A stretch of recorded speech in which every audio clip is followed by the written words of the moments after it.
আজিৰ দিনটো সঁচাকৈ এটা ঐতিহাসিক দিন যে আব্দুৰ ৰছিদ মণ্ডল আমাৰ বিধানসভাৰ এজন জ্যেষ্ঠ বিধায়ক, 3বাৰৰ বিধায়ক, তেখেতে আমাৰ নিচিনা এটা নতুন দলত যোগদান কৰিবলৈ আগবাঢ়ি আহিছে। একেটা সময়তে আকৌ আপোনালোকে নিশ্চয় দেখিছে যে আমাৰ সদৌ টাই আহোম ছাত্ৰ সন্থাৰ কেন্দ্ৰীয় মুখ্য উপদেষ্টাজনে আজি আমাৰ দলত যোগদান কৰিছে। গতিকে আজিৰ দিনটোৰ পৰা আমি 2জন বিধায়ক হলোঁ ৰাইজৰ দলৰ, কাইলৈ 3জন বিধায়ক হ'ম।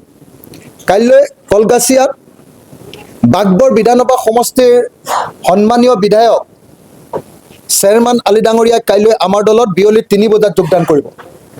গতিকে কাইলৈৰ পৰা ৰাইজৰ দলৰ বিধায়ক হ'ব 3জন, কাইলৈৰ পৰা ৰাইজৰ দলৰ বিধায়ক হ'ব 3জন, আৰু ইয়াৰ পাছতে বিজেপি দলৰ পৰা 2জনে আমাৰ লগত যোগাযোগ কৰি আছে।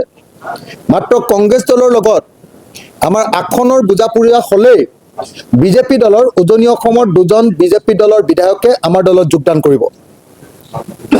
অসম গণ পৰিষদৰ এজন বিধায়কে যোগাযোগ কৰি আছে, কিন্তু আমি যিহেতু এলায়েন্সত আছোঁ, আমি বেছি সিট নাপাম, মাত্ৰ 15টা সিট বিচাৰিছোঁ। আটাইবিলাক যদি আমি নতুন বিধায়কক আনো, পুৰণি বিধায়কক আনো, আমাৰ নতুন মানুহক টিকেট দিবলৈ নজুৰিবগৈ। সেইকাৰণে এতিয়ালৈকে সিদ্ধান্ত ল'ব পৰা নাই। কিন্তু এই মুহূৰ্তত আজি এজন বিধায়কে যোগদান কৰিলে, কাইলৈ আন এজন বিধায়কে যোগদান কৰিব, আৰু যদি আমাৰ এলায়েন্সটো হৈ টিকেট ভাগ বিতৰা হৈ যায়, তেতিয়াহ'লে এই সপ্তাহটোৰ ভিতৰতে, এই সপ্তাহ মানে আজি সোমবাৰ নহয় জানো, এই সপ্তাহটোৰ ভিতৰতে আমাৰ দলত বিজেপি দলৰ 2জন বিধায়কে যোগদান কৰিব।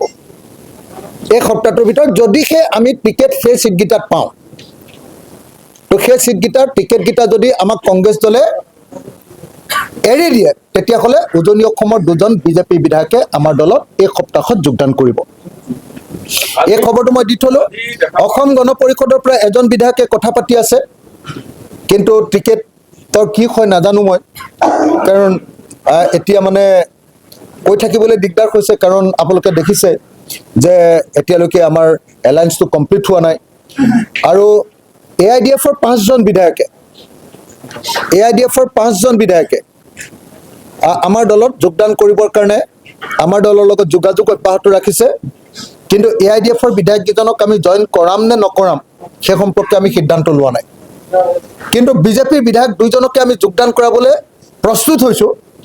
কিন্তু এটাই কথা যে 2টা বিধানসভা সমষ্টিৰ টিকেট আমি ৰাইজৰ দলে যদি পাওঁ, তেতিয়াহে তেওঁলোকক যোগদান কৰাব পাৰিম।